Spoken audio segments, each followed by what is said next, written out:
Hey everyone, welcome back to the 443 Security Simplified. I'm your host, Mark LaLiberty, and joining me today is Corey Quite the Quiet Rat Knockreiner. Rare.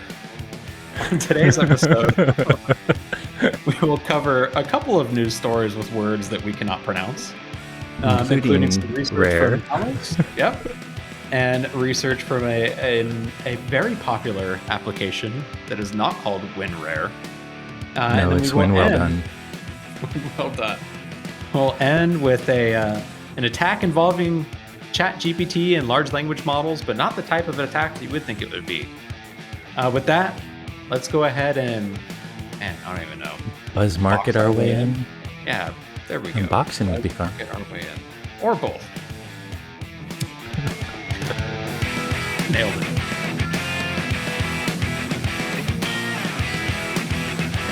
So let's start this week with a relatively short story, but an interesting one from Cisco Talos. So they just published a new research blog last week on the latest updates of Corey's favorite advanced threat actor, which is Lazarus, based out of North Korea. So, exactly. This initially, the research blog post is on a new, or I guess relatively new evolution of a remote access Trojan that Lazarus has been deploying on victim organizations. But this particular story is kind of interesting. So it started in early 2023 when they discovered a unnamed internet backbone infrastructure provider in Europe had been successfully compromised by Lazarus with this remote access Trojan called Quiet Rat. So pausing there for a second. Is it quiet? It is, or quite rat? Oh, is there not an E in there? Man, so this is there is an E in there, but it's after the T. That's why it's quite rat instead of quiet. In my head, rat. I thought quiet. I was reading quiet rat too. Like, okay, quite rat. That is quite the rat. Yep. Okay, whatever. You know what? None of these names even matter. They're all just stupid, made up things anyway. But I guess this one's kind of based off of the framework it's using, so maybe there is like a little bit of importance in there. PT? Yeah. Anyways, so they did not name the particular victim in this case, but first off, like alarm bells sounding a little bit in that it's a internet backbone infrastructure provider. So I'm assuming it's the equivalent of like level 3 here in the United States, someone that manages the pipes between internet service providers. Corey, do you think this is the start of our prediction from 4 years ago finally coming true of someone holding the internet hostage? With DNS and BGP, not quite. Rats. No. So in this case specifically, though, they found that Lazarus was exploiting a vulnerability in ManageEngine's Service Desk application. Specifically CVE 2022-47966, which was patched earlier this year. They use this access to download and execute the malware just using curl within there. It shows up as a child process under the Java process because it's the exploited process that went and grabbed that binary. The attribution came from them reusing IP address space that is already known to be associated with Lazarus. Now, Quiet Rat, not Quiet Rat. Quiet Rat, I believe, gets its name because it's based off of something called the Qt framework, which is a framework used by developers to create cross-platform applications. So theoretically, they could easily compile this to run on more than one different type of operating system. But Talos points out it's actually a pretty simple Trojan and an evolution of the already known Magic Rat as well, too. Does some basic information stealing. It'll grab like victim MAC address, IP address, username, uses MD4 actually to calculate the hash of all of that, and then sets that as the identifier when communicating to the command and control server. So I guess nothing like groundbreaking with the Trojan, but pausing for a second, why do you think they'd want to go after a internet infrastructure provider in Europe, Corey? Oh gosh, why not? I mean, obviously, obviously, ManageEngine. I'm sure our listeners know that ManageEngine is like an IT monitoring thing. So Hey, if you can pop a ISP, you have a lot of control. I mean, you're the gateway for a lot of customers in Europe, so it certainly doesn't hurt to have an And it seems ISP. like Lazarus has like two main things they tend to do. They try and steal cryptocurrency to theoretically fund the North Korean government, and they also do a lot of espionage as well too. And You so forgot take down movie studios. that's Very important that to is true. their strategy. They also take down movie studios and make movies that embarrass their leader. You know, I've got a new goal here. My goal is to have our podcast taken down by Lazarus. Let's see if we can paint a big enough target on our back. Actually, that's a terrible idea. We work Yeah, for a Kim network Jong security Un, company. get a haircut, dude. Yeah. Sorry. Hey, pop Or quiz. What throwing does blows. Microsoft call North Korea? What is the stormy weather or weather condition? Can you remember? Oh man, no, I cannot. All we've talked about is typhoon, or yes, typhoon, Yeah, which is China's China, and then typhoon. blizzard, Yeah, which is Russia. Russia. What is North Apparently Korea? sleet. North Korea is sleet. That does Sleet not because sound it's fun. mildly annoying but not really dangerous. We are going to get them to target us. Did you hear that, Kim Jong Un? Not just get a haircut, but you're just mildly annoying. You're like a mosquito. There we go. Anyways, if you are a internet service backbone provider, maybe make sure that you've got your manage engine applications patched, or if you just use it in general, if you're an MSP listening to this, now's a good time to make sure that you have patched this vulnerability that was fixed about 8 months ago at the time of this episode airing. But anyways, moving on to some more research into a application that I now know how to Oh, correctly pronounce. are you done with Quiet Rat? Or are you okay? Cool. Yeah, Or Quite Rat. Keep quite going. rat, not quiet rat, quite Oh rat. yeah, now you have me Speaking doing it. of pronunciating things correctly, so researchers at Group IB published a blog post last week about a 0-day vulnerability in the WinRAR, not rare, RAR That's the application way I that they say had it. found exploited in the wild. So WinRAR, obviously that famous, what is their model called again?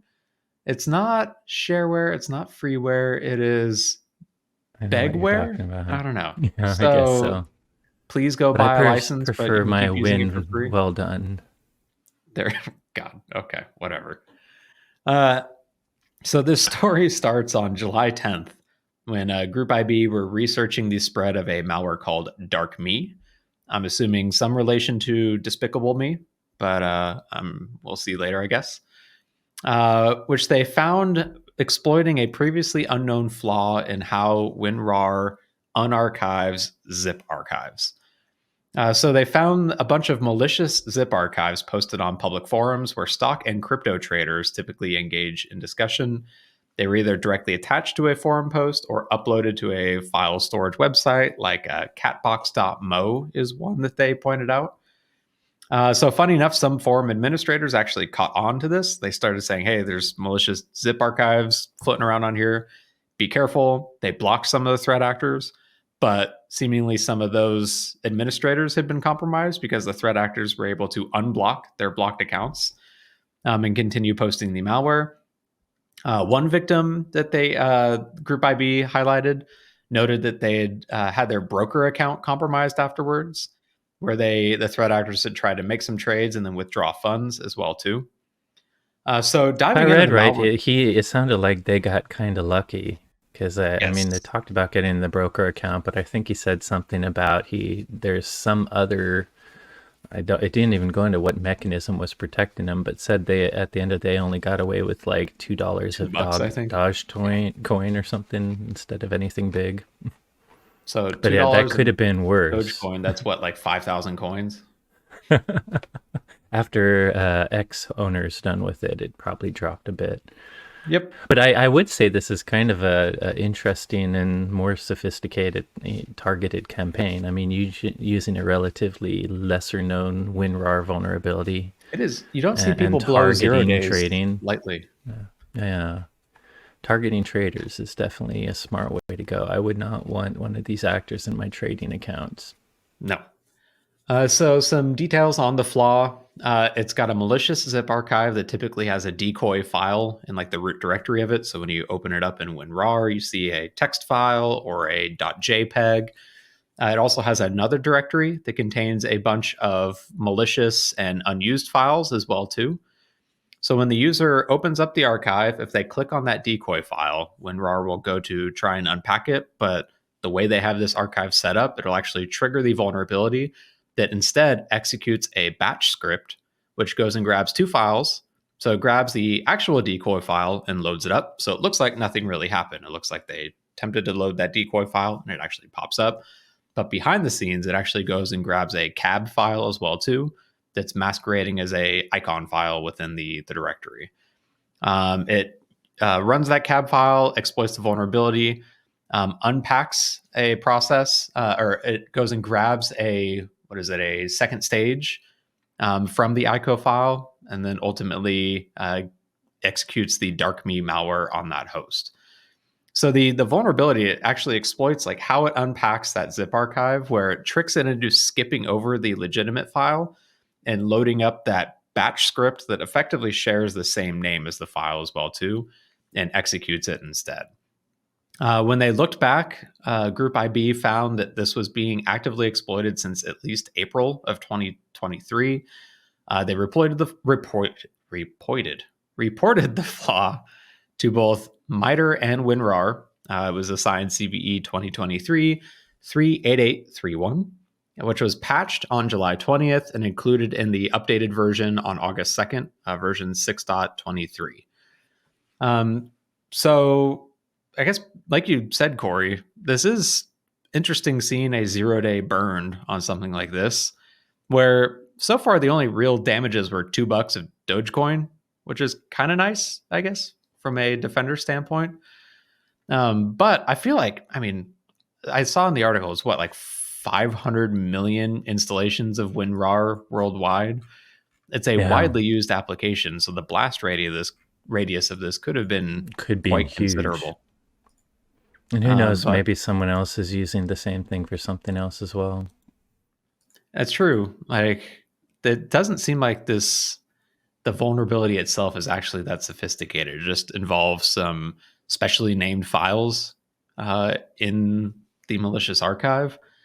And so it could be pretty easy to launch this against other organizations too.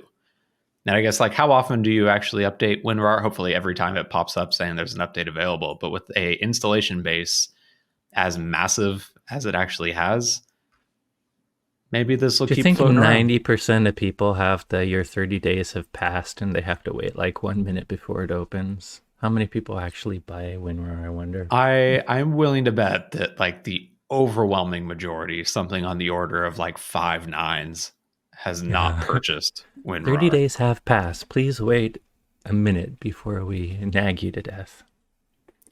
I mean, the reality is, well, not the reality. I personally have moved on to like 7-zip as my unpacker of choice. There's free compression tools that will unpack RARs. Yep. But if you are a WinRAR user, again, the fix is available. It's version 6.23.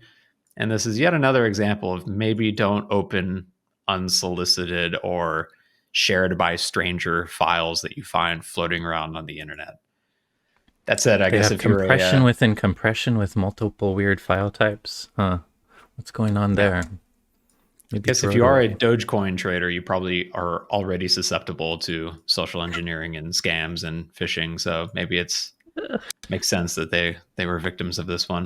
Not that I'm victim blaming, but just painting a picture of the target user, the target victim on this one. I won't disagree.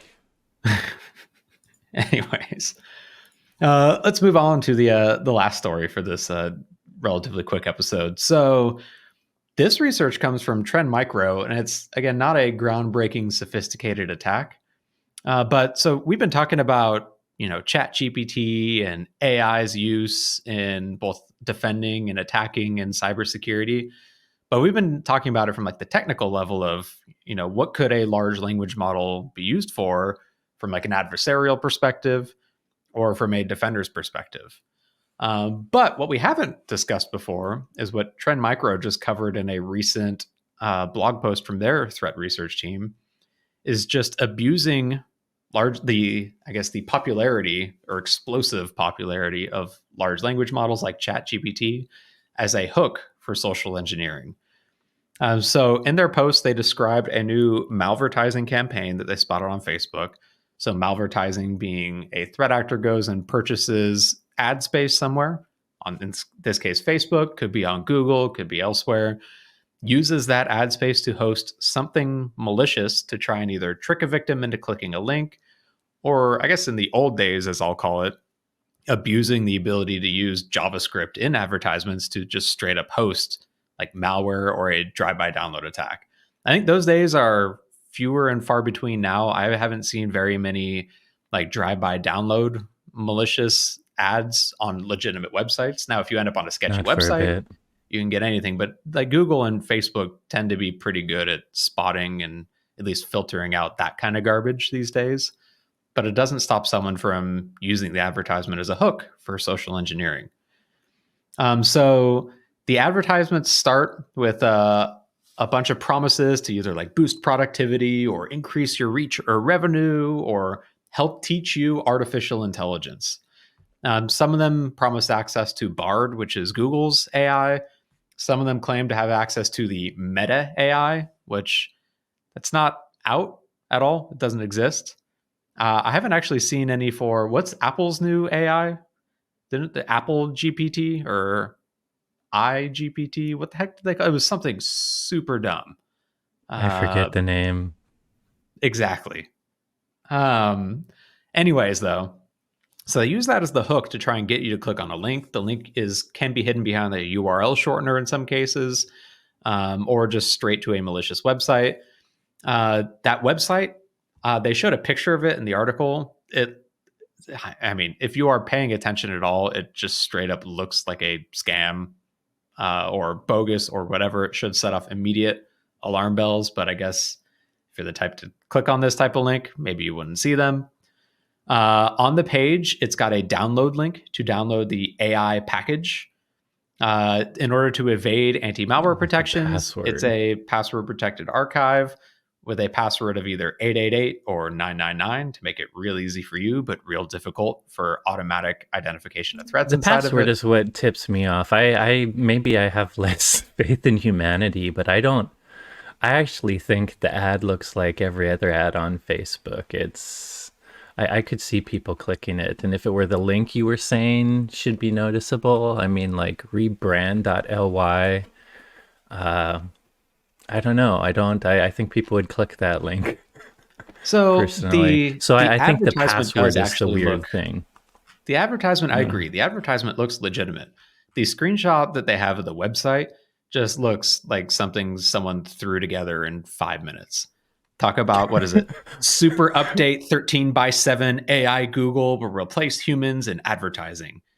Yeah, I guess. Lowercase industry dot smarter, learn faster, ultimate creative Also, thinking.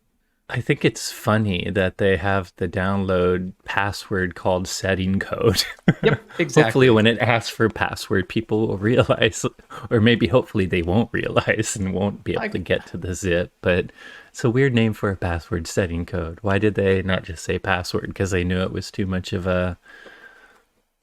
But yeah, I I don't know. thought the advertisements on Facebook were okay, but that the download AI Google was where it got a little weird, and it's definitely the password that I think would tip people off. And it's one of those where they probably could have used password. They could have played it off as, here's a super powerful tool that you have access You're to. We need to special. password protect it. So here's the password Yeah. to get it. Instead, no, it is a link that says download AI Google and setting code 888. It's whatever. And then later they call it Or Google AI. 999. So the whole thing is super, I don't know. Maybe you have more faith in humanity, but I think this is a completely obvious, bogus, crappy website. Anyways, so the file itself is typically hosted on Google Drive or Dropbox. The package contains a MSI installer that drops a few files for a Chrome extension. And then it drops a script that kills the currently running web browser and restarts it with the malicious extension loaded. So I guess first red flag, if you download AI Google and your web browser restarts, maybe that's a bit of an issue.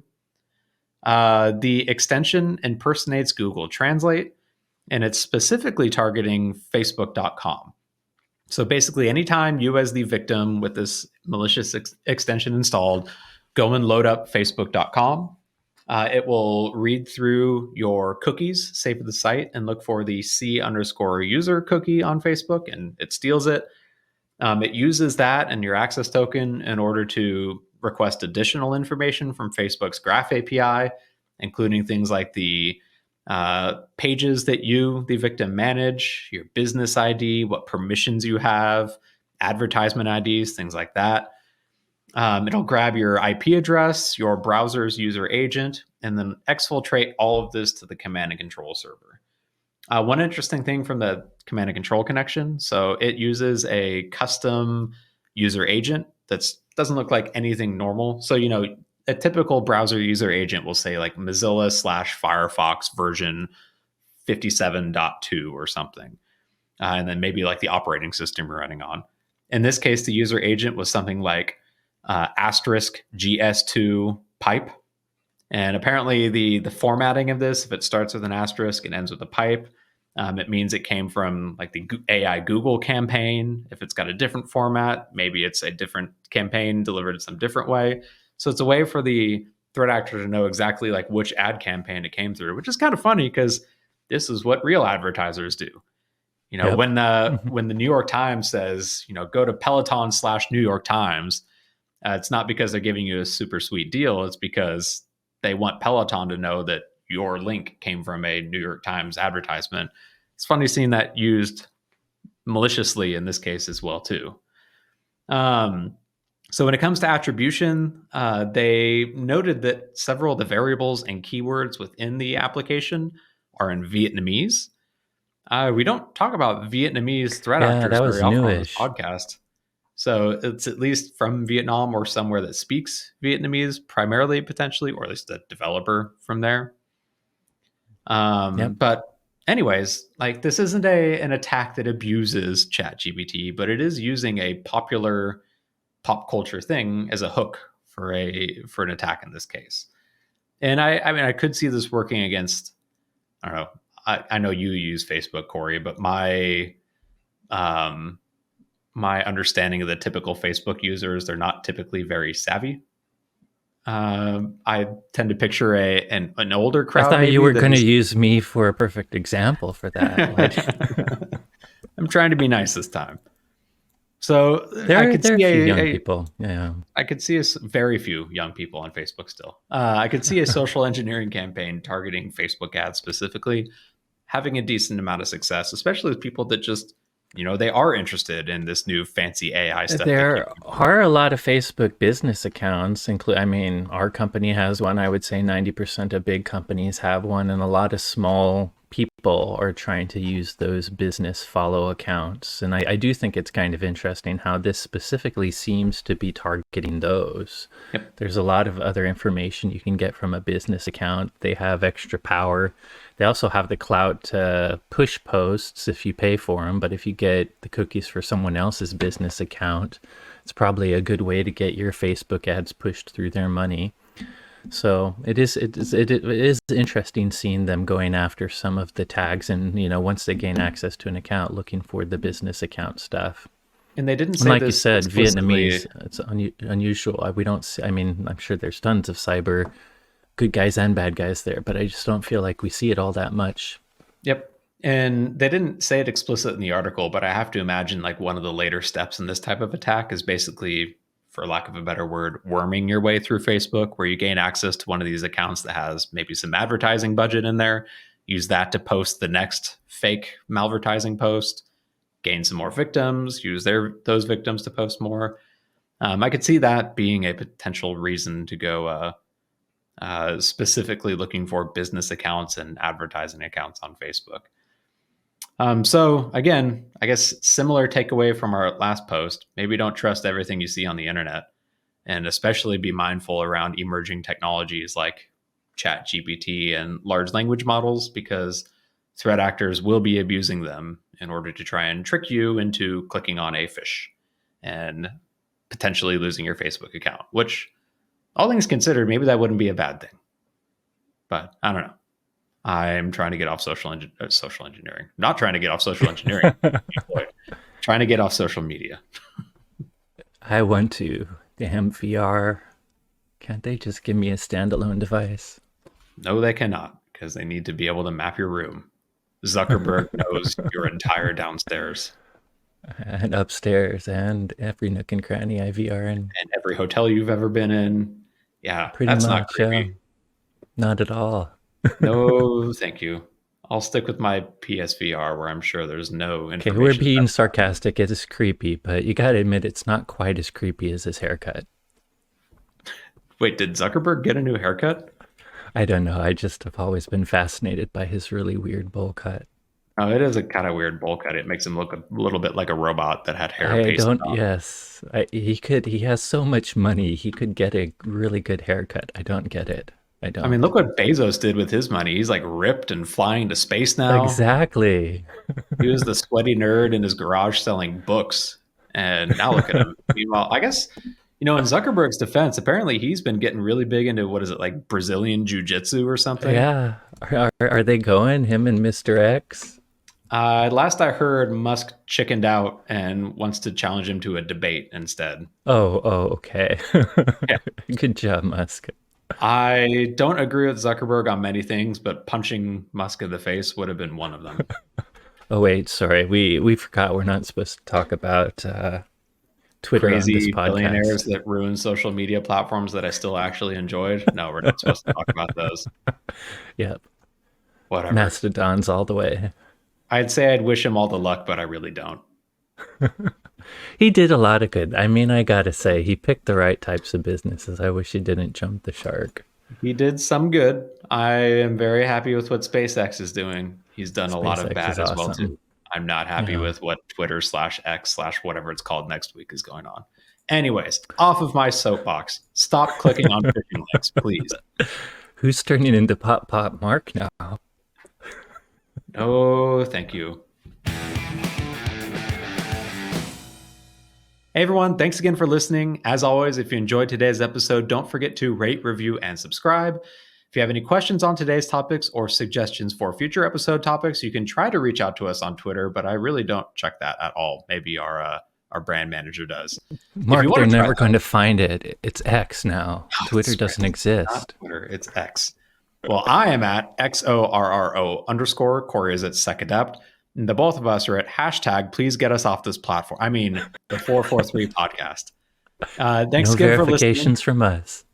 And you will hear from us next week, as long as we're not canceled.